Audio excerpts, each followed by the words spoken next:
everyone, and welcome to a presentation that I think both I and Dr. Faust have really been looking forward to. We're going to talk about our Fauna Mana product today and the fantastic fungi. And as I put this presentation together, this is one of the words fungi I may pronounce differently. It's fungi, fungi, fungi. There's various different ways to pronounce it. So you might hear me saying any one of those three words, but I think we'll stick with fungi for now. Just to give you a little bit of an introduction, fungi are the oldest living life forms on the planet. There have been carbon dating studies showing that they're almost 2.4 billion years old. And their growth patterns established an expansive underground branching communication network called mycelium, which are interconnected with everything rooted in the ground, or even carbon-based. And this is a picture of the extensive network of the fungal mycelium that are connected to the hair roots of plants. In fact, these mycelium, these fungus, live on the hair roots of plants. Here's another picture, and as I put this together, that reminds me of a neural network. It literally looks like the same neural connections that we see in the brain, the human brain. And because of these vast expanse of these networks, the fungi are the largest living organism ever recorded. And in some of the studying I've been doing, the largest mycelial network is in Oregon. Are you aware of that, Dr. Faust? Yes, I've heard that story. Yeah. I'm not sure exactly where, but in Oregon, in the Cascade region and Upper Washington, there are expansive old growth forests, and that's where these fungi are extensively studied and evaluated. Fungi grow on or in organic soil, including inside of you, which we're going to go into more detail about, but it's called the mycobiome. A lot of people know about the microbiome, but not many have probably heard of the mycobiome. So we're going to go more into that. The fungi are capable of converting rock to organic matter, which creates the conditions necessary for the evolution of all organic carbon-based life on the planet. So effectively, the fungi turned the Earth from a mineral planet into an organic, living, breathing life form as we know it today. As I said, the fungi live on the hair roots of all plants and make the fulvic substances, which we have talked about extensively in previous presentations. And these fulvic substances function as the transportation system for nutrients, including amino acids, amino sugars, water, and minerals that are delivered to the plants that live in the soil and other organisms that live in the soil, including the fungi themselves. Fungi are responsible for maintaining the carbon cycle. And carbon is what creates organic life. There is no organic life without carbon. So as I look back on this and study this, it's like, wow, it's like an aha moment for me. Fungi are at the root of the creation of organic life, just like we have talked about the humic substances allowing, the humic and fulvic substances allowing for the evolution of organic life. So too, this organic life that we know could not exist without fungi. Fungi are master recyclers for all of organic matter. Why are edible mushrooms important? Because they contain all of the essential amino acids, including methionine, lysine, and tryptophan, which are not present in plants. You can't get all the essential amino acids from plants, but they are present in mushrooms. Edible mushrooms contain soluble fiber, which are the prebiotics supporting healthy gut bacteria. So we know that there is a symbiotic relationship between fungi in your gut and bacteria in your gut. Neither one can exist without the other, and exist in a healthy form without the other. Edible mushrooms are very high in fulvic acids. They're 25% of the dry weight of a mushroom is fulvic acids. They're very high in B vitamins. They're low in fat. They're virtually free in cholesterol, but they have very low energy value. Well, what does that mean? That they don't have the ability to sustain and support the energy needs of a human, but they can function very effectively in a supplemental way, which we're going to talk about in more detail. Edible mushrooms have been treasured for the nutritional benefits for thousands of years. The Chinese culture considered edible mushrooms the elixir of life. And Dr. Faust and I were just talking about this before the presentation, that in the Western world, in Occidental medicine, we don't really know much about mushrooms. And in part, that's because during the Dark Ages, the information that was rife in Oriental medicine was lost to us in the Western world. And now we're sort of rediscovering these things. Traditional medicine has known the healing capacities and properties for a very, very long time. And Dr. Faust will talk more about this as we go through the presentation. We know there's an ever-increasing body of scientific work demonstrating the benefits of treating many diseases. And that's one of the things you've been looking into, Dr. Faust, the scientific literature about the mushroom benefits in treating diseases. We know that mushrooms have both antibiotic and antiviral activity. And if there's ever a superfood, this would be it.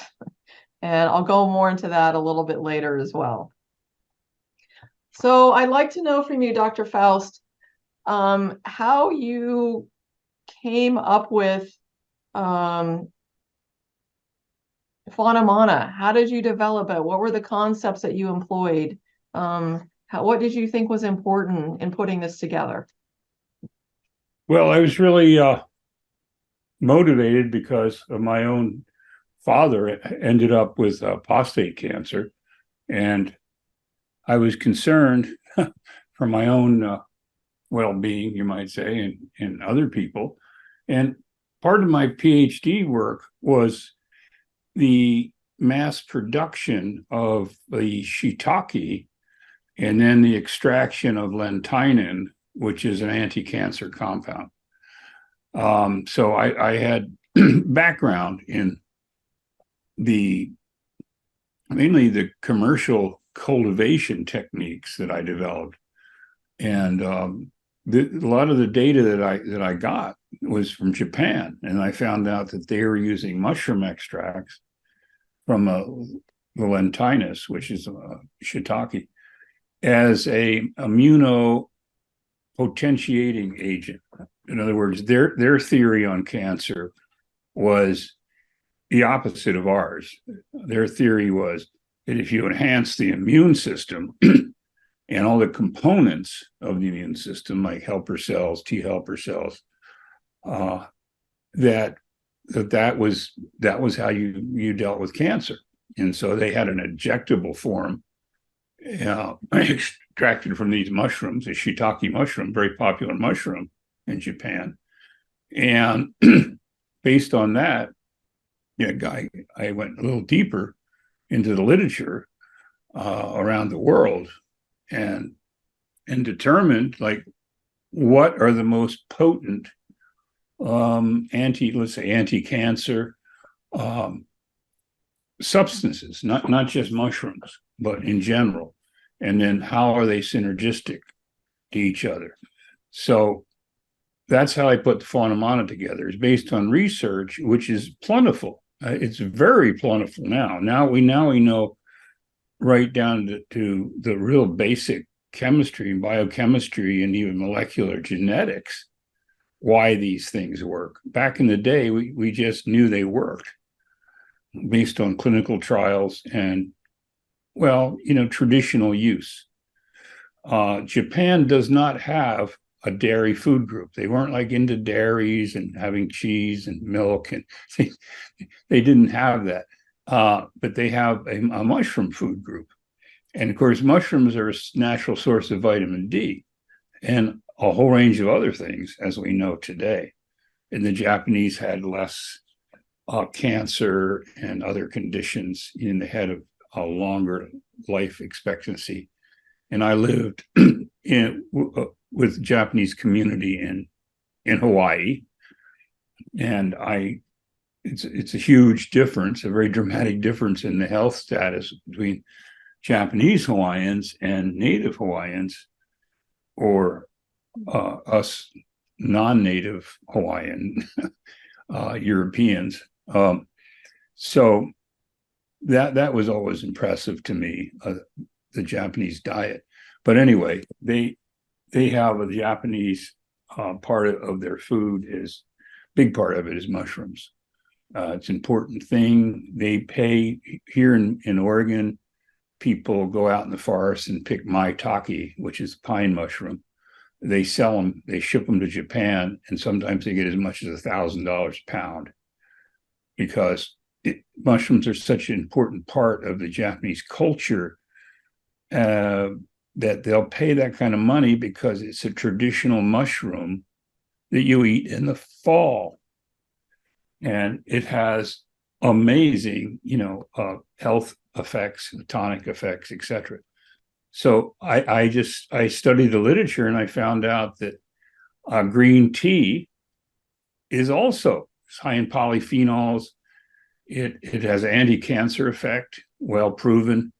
Has antiviral effects. Recent studies shown that green tea is preventative of a number of viruses. And I won't mention the name of the virus because I might get flagged. But so the Japanese are fond of green tea in a massive way. Instead of drinking soda, you go into a convenience store, it's all kinds of green tea in bottles, and it's delicious. So green tea is anti-cancer. It's got a whole range of effects, and it's synergistic with these mushrooms. So then I went into combining the mushrooms that we know to be anti-cancer. But you can't really separate it that way because they have so many other benefits. Because it's a different way of thinking. It's not targeting something and then trying to poison it. That's the way our agricultural system works too in the Western world. It's not trying to understand like what's going on. It's signaling, how it really works is plants signal by use of VOCs, and they call in the beneficials that way. It's amazing, and new research shows that. But Western thinking is kill it. So you find a chemical compound that can kill something. And so that's how it's done in agriculture. We spray toxins and poisons, and we try to kill whatever is we consider a pest. And of course, we're killing the beneficials at the same time. Okay. Right. And so that turns into a chemical treadmill. Okay, so just compare that with so-called modern allopathic medicine. Same thing. You got this invasive thing, a tumor, you got like cancerous condition. So our immediate instinct is kill it. Come up with a chemical compound that we can patent, and that'll kill it. But unfortunately, it just about kills the host. The chemotherapy is toxic in general. So you get into all kinds of toxic reactions, and it breaks down your immune system. So the Asian system is to build up the immune system, and then the T helper cells, are gobbling up the cancerous particles, and you have anti-tumor, what they call anti-tumor factors, that tend to shrink and eliminate tumors. And it's all in the scientific literature. So it's two ways of thinking. It's a preventative, it's a stimulating, either if it's agriculture or if it's the human body, we're trying to stimulate natural resistance and understand how things maintain equilibrium in nature. Because these are phenomenon that indicates imbalance and inflammation and that sort of thing. Right. So, and I think the fungi are a testament to that, because living for 2.4 billion years, going through, unimaginable toil and stress, and having survived, they've got to have some sort of resistance built into them, because they're still alive. They haven't been killed, so to speak. no, they haven't.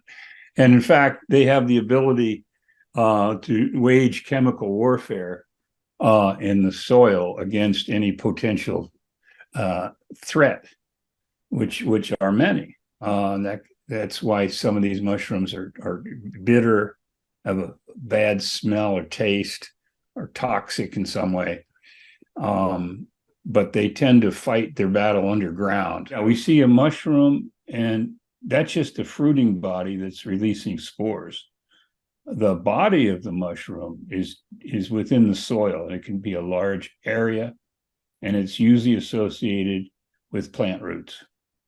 And they live synergistically, and the mushroom benefits the tree, and the tree is protective and provides nutrients for the so-called mushroom, which is really a mushroom mycelia that grows in the soil.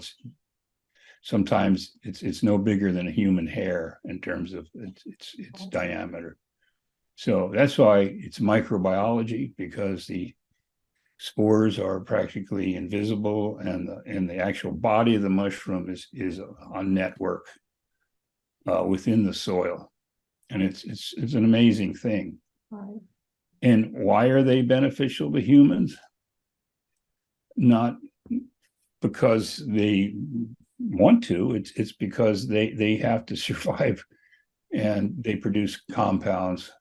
And we're not 100% sure of some of this, because it's pretty complex, and there's so many mushrooms out there. It's just mind-boggling. Hundreds of new mushrooms are named every year. We're not even close to identifying them all. Mm-hmm. Just a few mushrooms. Mm-hmm. Here, you don't see my picture, but you can find them, and some of them are obvious, like the turkey tail mushroom that lives on dead logs. It's a pretty obvious, because it looks like a turkey tail. Mm-hmm. And how did people get involved with these? That's a good question. I think it's observation. Mm-hmm. Over centuries, over thousands of years, because you got to realize that it's considered that modern humans have been around for maybe, and I'm not saying this is that everyone agrees with this, but one of the numbers that I've heard, for 80,000 years. So we've had a lot of time to experiment. Right. Right. And like I was watching a documentary on Ötzi the Iceman, who's found frozen in the Tyrolean Alps, and extensive research on this guy. And he had like his medical kit with him. It was mushrooms. It was mushrooms. And he did have some conditions they identified. He had parasites, he had arthritis, and he had some other conditions, and he was treating them with mushrooms. That's fascinating. So this goes back a long time, and they may have determined the benefits of these mushrooms by such methods as using what we call muscle testing, and other techniques that sort of for instance, if the body has a computer system, diagnostic system, and you know how to access that diagnostic system, you can determine like what's going to work and what isn't going to work, by what would they call muscle testing, applied kinesiology. So what's strengthening and what's weakening, what's poisonous and what isn't. And that can be determined by this applied kinesiology, which you call muscle testing. We don't know for sure. And the real, the Chinese and the Asians are, of course, the leaders in this. They're the leaders in traditional use that goes way back. And they are the leaders today in the production and also the science and the use of medicinal mushrooms, not just medicinal, culinary, medicinal, the whole thing. And of course, if you're familiar with Chinese medicine or the theory of Chinese medicine, there was a person who showed up in Chinese tradition that gave him all this information. So I won't go into that, but there's information on that.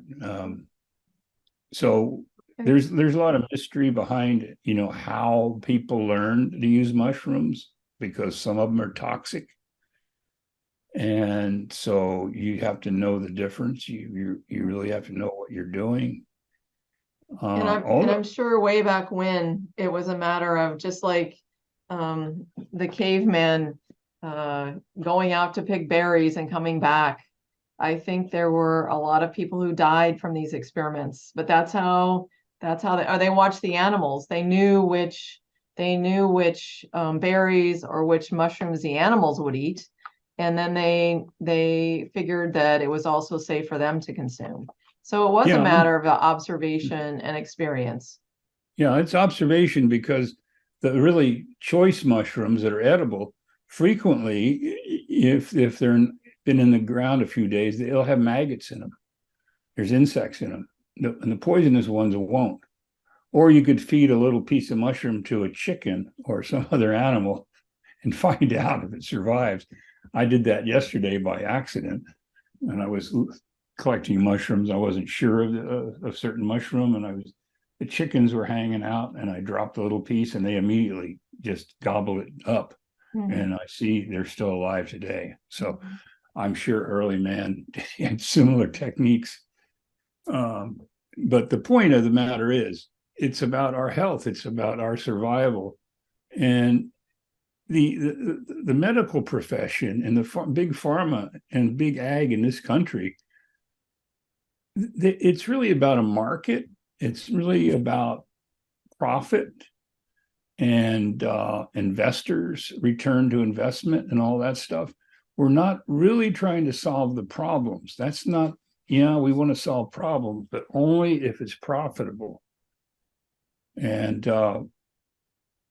in the thing with the COVID-19, that's another big story, because there's so many Asian herbal medicines that have been shown since this epidemic to be antiviral. And of course, we know that, for instance, shiitake and some of these other medicinal mushrooms are potently antiviral.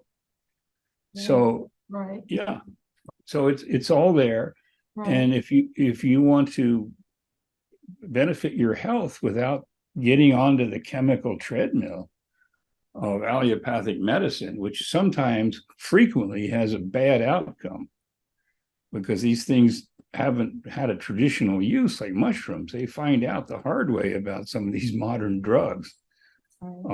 So you need to learn about these mushrooms, and now science has stepped in, and we have pretty good data. We have very good data. I mean, I would say irrefutable data since I started in mycology.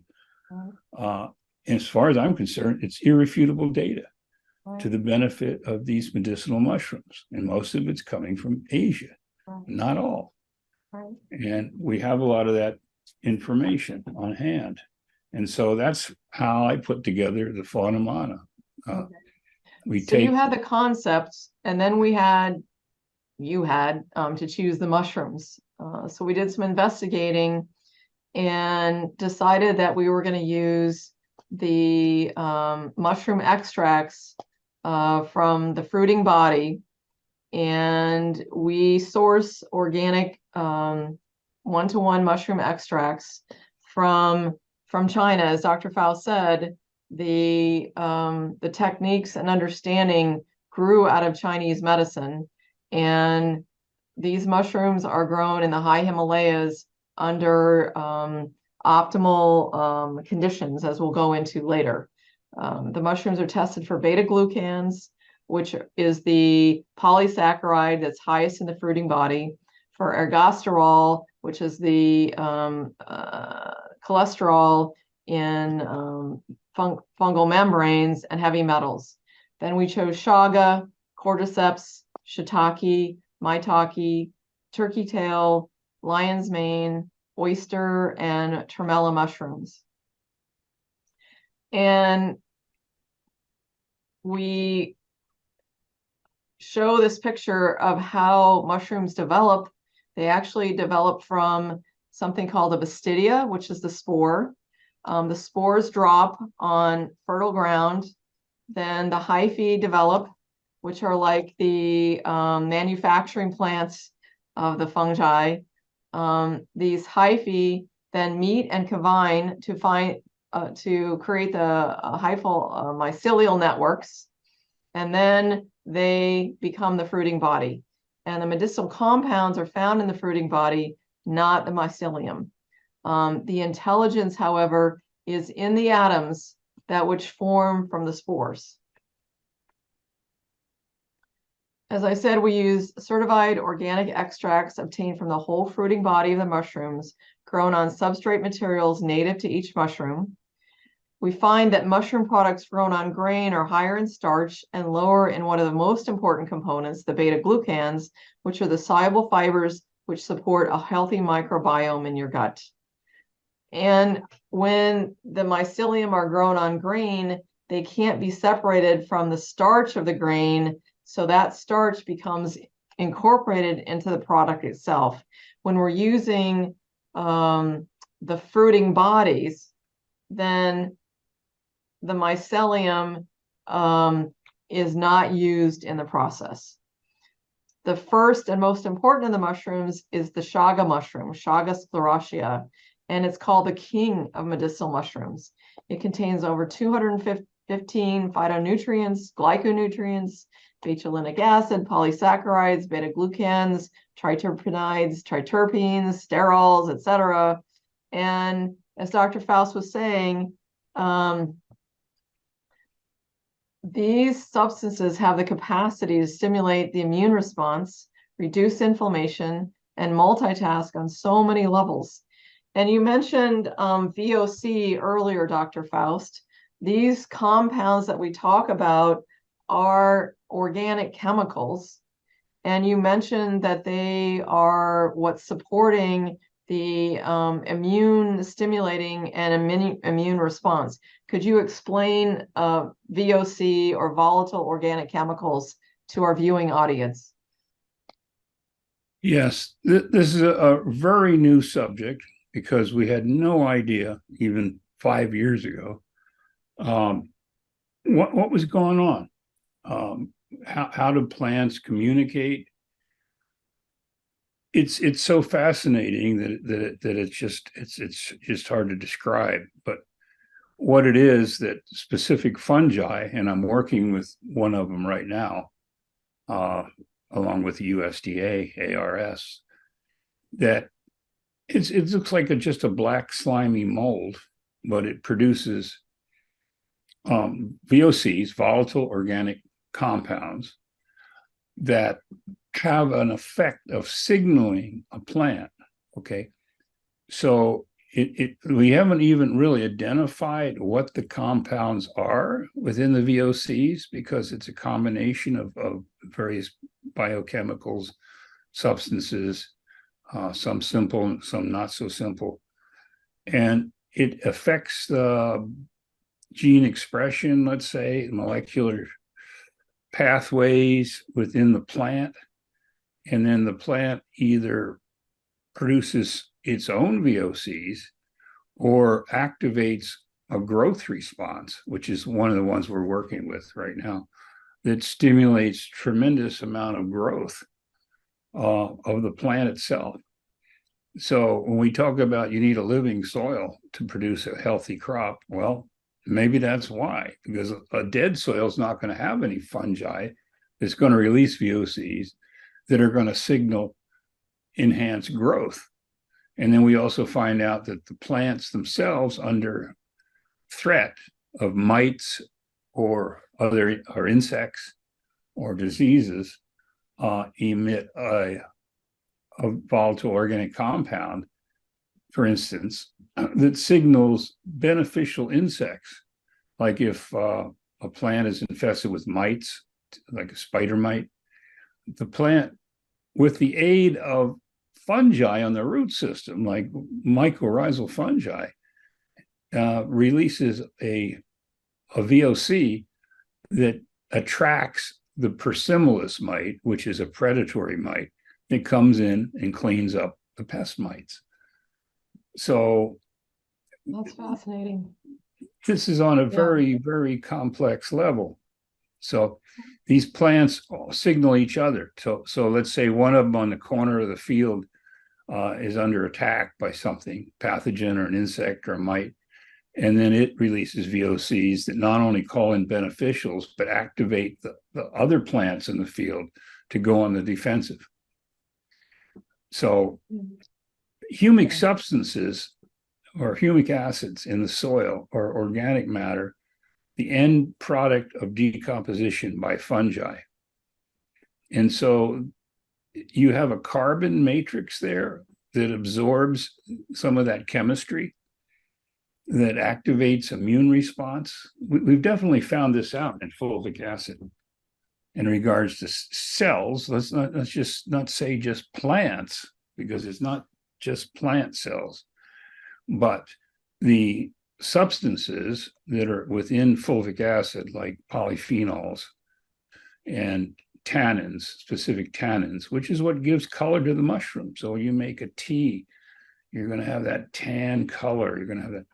That's tannins, and it's not simple. There's many different tannins. Okay, so they will actually activate the immune response of the plant. And so what we found out, fulvic acids are incredibly beneficial. And now we extract them from things like peat and like lignite, leonardite, things like that. But the mushrooms themselves are what synthesizes the fulvic acid, humic substances. But there's more there. There's nutritional value. There's beta glucans, like the slide shows, sterol saponins, and a whole range of, there's melanin. Okay, so that's related to tannins. And so you're getting a nutritional package that the cells need. It's not just like, okay, I'm going to eat enough food so that I stay alive. No, you want to eat the type of stuff that provides the protection. And we see that. I can always make the comparison with plants and crop production, organic versus chemical. And in chemical farming, they don't consider organic matter very important. Maybe they think it helps store moisture, but they basically are just adding chemical salts, and then the plants have to be rescued continually. Sometimes they spray 2-3 times a week with a range of chemicals, fungicides, insecticides, miticides, nematicides, just every kind of toxin. Like if you're eating strawberries, I hate to tell you, but they hit those with everything. Okay, now you can grow organic strawberries, and you never have to spray them with anything, because basically, that my research shows that a specific fungi that produces a spore floats around, lands on a mite, and then germinates and feeds off the body of that mite, killing it. And then produces spores, and they spread around and they kill more and more mites. Okay, that's out there. So a living soil provides the protection of the plants. Okay, so you eat those plants. So that those protective effects are transferred to whoever eats them, like whether it's a deer or a cow or a human, you know. So when you start with a dead soil, an unhealthy soil, you're going to end up with an unhealthy population in general. Right. Yeah, and you eat the mushrooms, and the benefits of the mushrooms are transmitted through you, and you gain that intelligence, and you gain that power. That's right. And isn't that what people are looking for? Isn't that what people are talking about everywhere, is optimal health? But they are, but they're not getting the right story, right, you know, on what to do with this. I mean, there's so much misinformation, you know, and you got something that's going to be you need to take it for gut health, and another thing you need to take for one thing or another thing. Well, bottom line, the right mushrooms do it all at once. You know, I just read a new paper on the microbiome of the digestive system, and how common mushrooms totally benefit that. Right. So you things. don't need to find the latest fad, you know, the latest hot button, you know, supplement on the market. Right. You know, because this is something we've known for a long, long time traditionally, and now we put the science to it, and we've done the clinical trials, not so much in the US because it doesn't make a buck. And people got to realize research is generally done because somebody funds it. If nobody funds the research, and so the research is funded by people who want to have a patented product and make a lot of money. Make money from it, make money off of it. Yeah. Whereas we know that in ancient times, the pharmacy was the forest, you know, and there was people that their job and their function in life, they were shamans, they were herbalists, they were you might say doctors, homeopaths went to homeopaths. Yeah, there's a whole bunch of terminology there, depending on what culture you're in. And it obviously worked, or we wouldn't be here today. And of course, these people were a lot healthier than we are today. We're not very healthy today. Right. So we're talking about simple things: mushrooms and fulvic acids.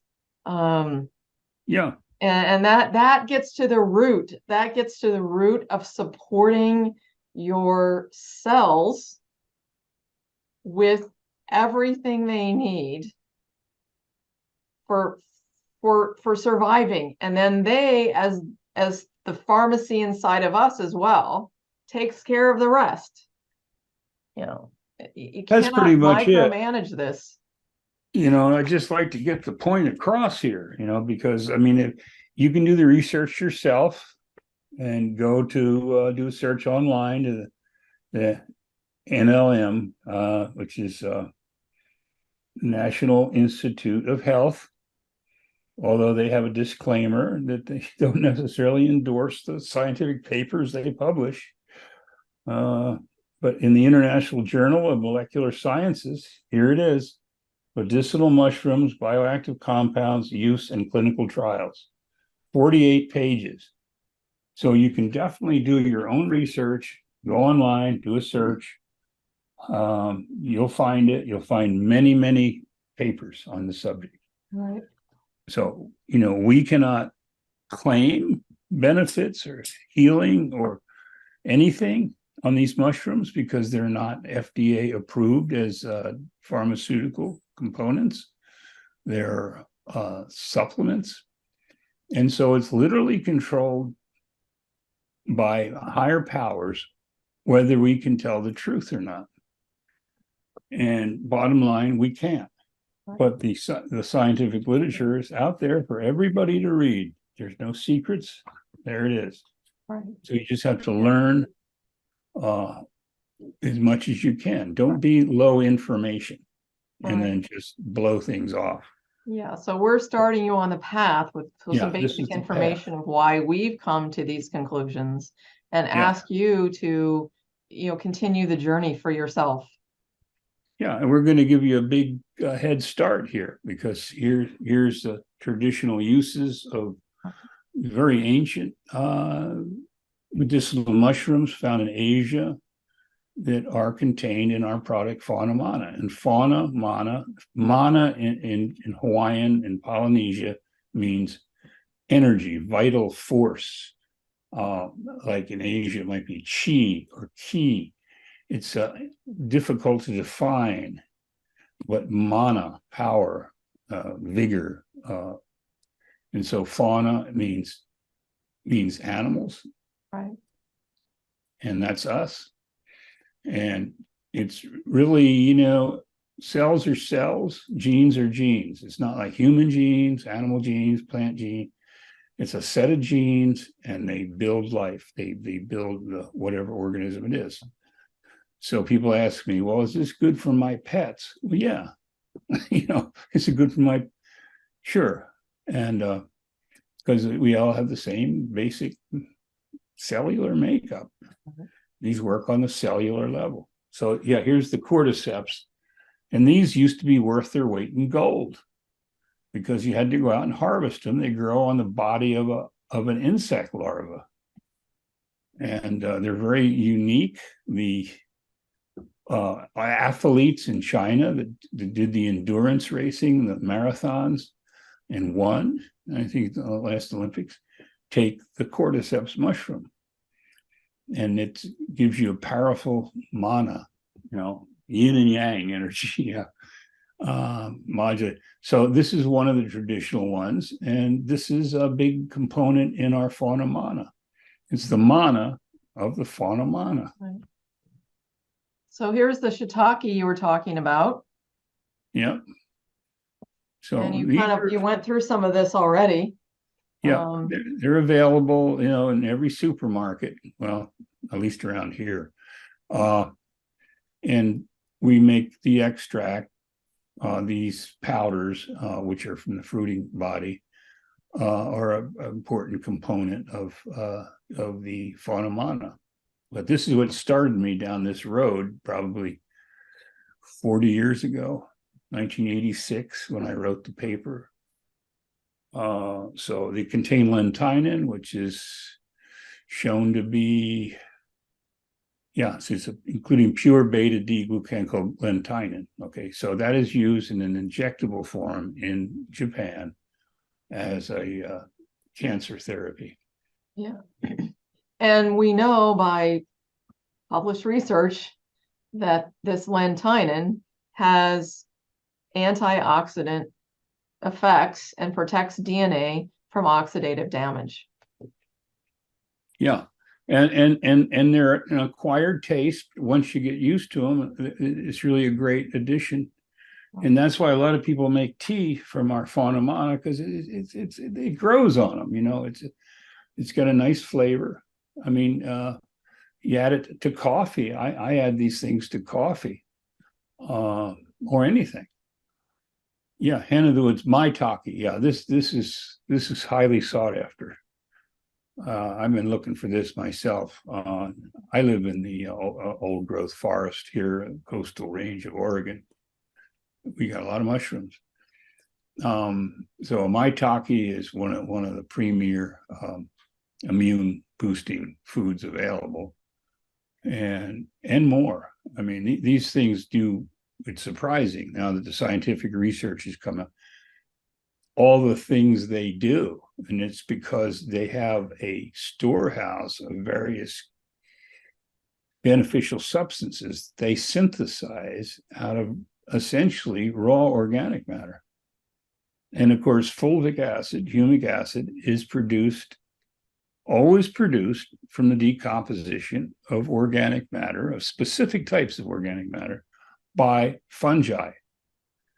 So what happens is the mycelia are producing all kinds of chemical compounds that can break down cellulose, lignin, and all this and form polyphenols and a gigantic range of chemicals.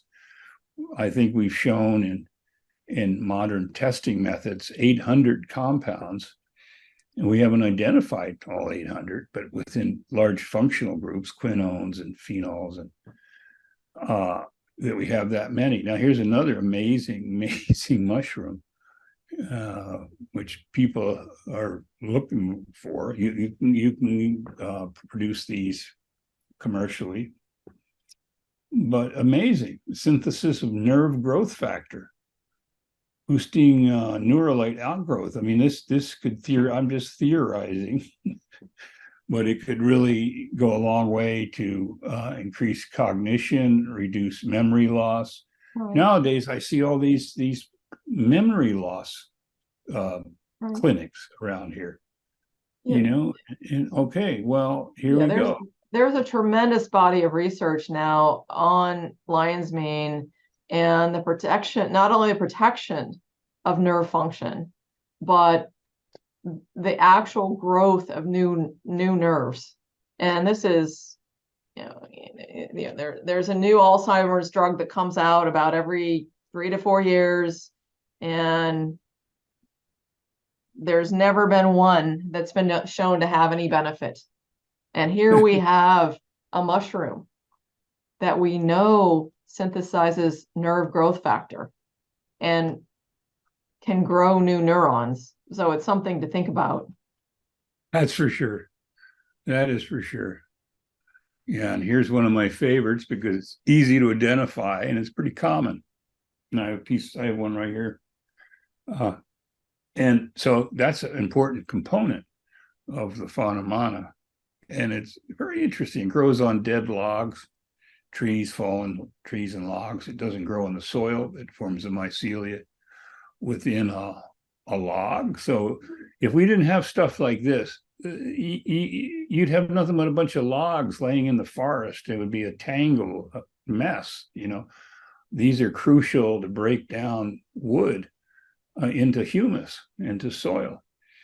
And without them, yeah, it would be like pickup sticks in the forest. You know, nothing would ever decompose.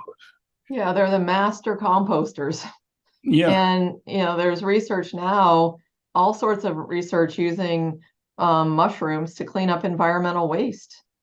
That's for sure. Yeah, they can take apart all kinds of compounds. They just take them apart to hydrogen, carbon, and oxygen, and synthesize those into their own needs. Yeah.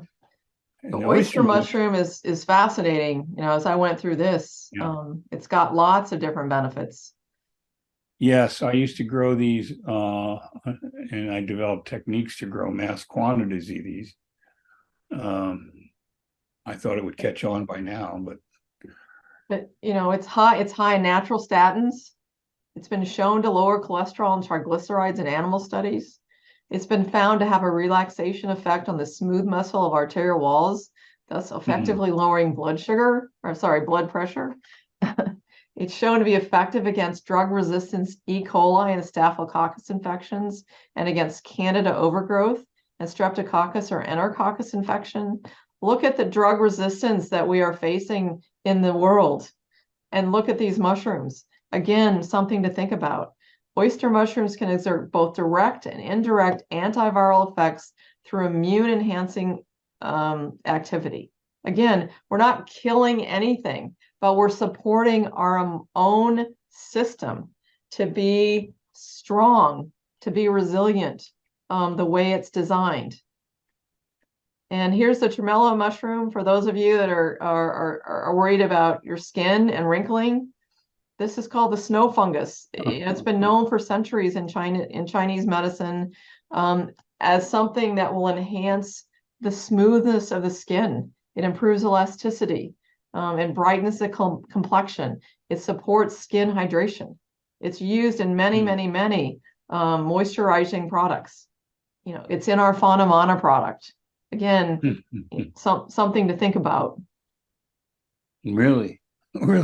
This is basically a pharmacy, in one product. Right. Yeah, and this one here, we also call this in English, it's winterberry, because it comes out around Christmas. It's a red berry. It's tropical. Withania somnifera. But this is, I put this in Fauna Mana because it creates a feeling of well-being and can reduce depression, and has lots of interesting effects that sort of enhance the other effects of the mushroom products. But this is a widely used traditional remedy in India and China and Asia. And yeah, it's being sold now, I think, as an antidepressant. It boosts your Right. Right. It's what's called an adaptogen, which means that it supports the systems in the body that are basically having to tune up or tune down depending on the circumstances. So adaptogens help the body to make the changes up or down, in or out, back or forth, that's controlling homeostasis, evenness. Studies have shown that it increases the delivery of oxygen in exercising athletes, so it improves athletic performance. Studies have shown that it increases DHEAS as well as testosterone. It increases sperm concentrations, semen volume, and sperm motility in men with low sperm counts. Now, taking testosterone injections can only go so far if you're not supporting the cellular systems that created it in the first place. And that's what mushrooms do. They're supporting the cellular systems that create the problem in the first place. Ashwagandha can reduce inflammatory proteins such as C-reactive protein, interleukin-6, and something called tumor necrosis factor alpha. Mm-hmm. And it may also help to improve sleep and cognitive function. There is one caution, however, or a caution that we must present, because it may not be safe if you're pregnant, because in high doses, it can lead to pregnancy loss. Certainly our Fauna Mana mushroom product does not have high doses, but we just caution you for the use in pregnancy. For similar reasons, while breastfeeding, because it affects hormonal systems in the body, that can be transferred into the infant. It should be used very cautiously with hormone-sensitive prostate or breast cancer during the immediate pre-op or post-operative period. If you have liver problems, we just basically ask if you're consider using this product to confer with your doctor and make sure that it's safe for you to be consuming. Yeah, that's excellent. Here we have the green tea, Camellia sinensis. It's one of my favorite blooming bushes. I used to live in North Carolina, and every spring the camellias would come out. In fact, we have pictures of red camellias on the website. It's just a beautiful flowering bush. And from that, the green leaves of the camellia are dried and have been known in Chinese medicine for thousands of years for immune supporting properties. People who were drinking tea basically were resilient. They were strong. They could work, for hours in the field. They had a strong immune system. They didn't get sick. And we now know that there's a specific polyphenol called epigallocatechin gallate, EGCG for short, that's in very high amounts in green tea. So Dr. Faust added it to our Fauna Mana product. And right. Nice flavor too. Yeah, it's the way I would describe it, it's a very smooth drink, with very similar to coffee in how robust it is, but not without the acidity of coffee. It's just a very nice flavor. Yeah, It's a doesn't even very require warm and sugar. satisfying drink. Yeah, yeah. So tens of millions of Japanese can't be wrong. Right. This is actually used by Buddhist monks. It's part of the tea ceremony. This goes very deep in Japan, down to a very interesting tea ceremony, which is like a Right. very traditional thing, Right. where you use a powdered green tea, and it gave the monks the ability to meditate for long periods of time, keep their attention, their focus. Right. But So, beyond that, it's an important part of the culture, to the point where they have a ceremony about where they serve you green tea. It's amazing. And then it's in every 7-Eleven store too, as a beverage. oh, yeah, so the Japanese culture can't be so wrong on this point. No. As I reviewed the information to put this presentation together, and thought about a living being that's 2.4 billion years old, with the information stored in the atoms that created the DNA, that created the spores, that then created the hyphae, that then created the mycelium, that then created the fruiting body.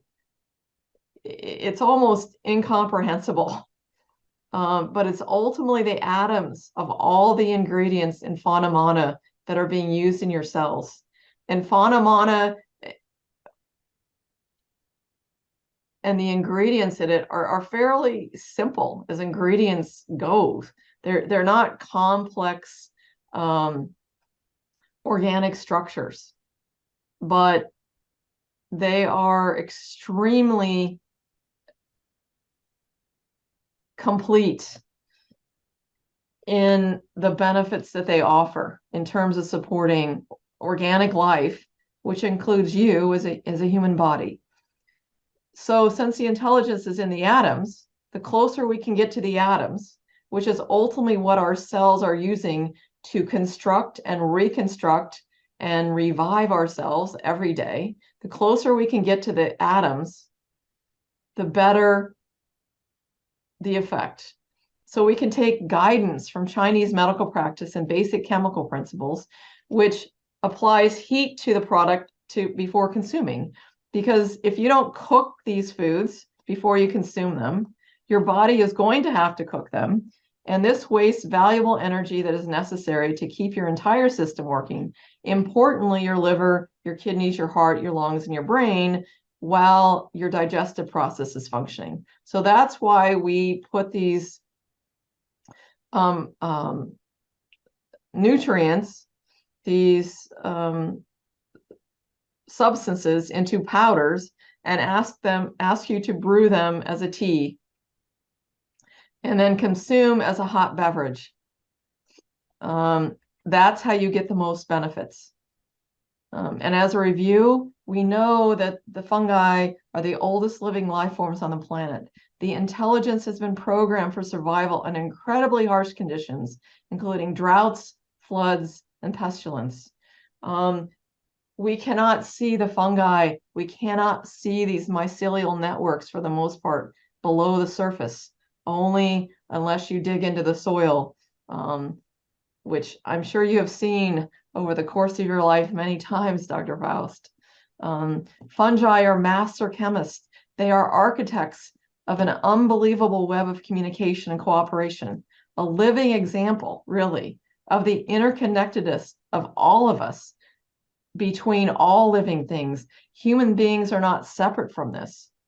And we can take a lesson from the fungi about the interconnectedness and the helpfulness, really, because it's the symbiotic relationships that the fungi have with the plants, which have everybody has to help everyone out. It's not constant competition, but it's resourcefulness and communication and cooperation. And this book just came out. It's by someone named Merlin Sheldrake, who's been studying mushrooms for most of his life. And I have not yet had the opportunity to read the book, but I encourage everyone who's interested at all in this presentation or learning more about fungi to really take a look at this book. The illustrations are extremely beautiful and really just awe-inspiring when I look at some of the pre-press pages of the book. And one of the concepts that Merlin Sheldrake espouses, it throws our concepts of individuality and even intelligence into question. These mushrooms can change our minds, heal our bodies, and even help us remediate environmental disaster. We really can't live without mushrooms. And we are then rethinking consciousness. You know, does it really require a brain to be conscious? And for anyone that's interested, there's a nice YouTube video by a professor at Miami University, and I'm not sure you'll be able to read this URL for the web address. But if you just Google Professor Nicholas Monde of Miami University and something about consciousness, rethinking consciousness in mushrooms, you'll come to this nice little short video about how mushrooms cannot not be intelligent. To be able to do what they do and establish these networks requires intelligence. In my research, I found the structure of this fungal hypha, and it's got Golgi apparatus, it's got cell walls, it's got vacuoles, it's got plasma membranes, it got lipid bodies, a nucleus, it's got mitochondrion. These things too, a nucleus, a mitochondrion, cell walls, Golgi apparatus, these are all present in human cells as well. There's a connection between all of organic life and the very structure of these organisms. Structure then equals function. Another really great place to go for more information, there's a film called Fantastic Fungi that was put out in 2019. It's narrated by Brie Larson, who's in the Marvel universe, for any of you who know that. And it's just a wonderful introduction to the world of fungi. And one of my favorite quotes by Paul Stamets, who is also participated in the production of this movie, people want to give up the responsibility of being able to understand. And because they can't understand, they have faith in other people who say they can understand. And this is a situation that is ripe for a predatory relationship. So what we're trying to do with our introduction today here to this fantastic world of fungi is to invite you to take what you hear and use it as a launching pad, using it as a springboard to learn more about the world of fungi yourself. Because we know that from the researchers who have spent their lives, including Dr. Faust, learning about these things, we know that mycodiversity is biodiversity. And we know that biodiversity is the key to supporting all of organic life on this planet.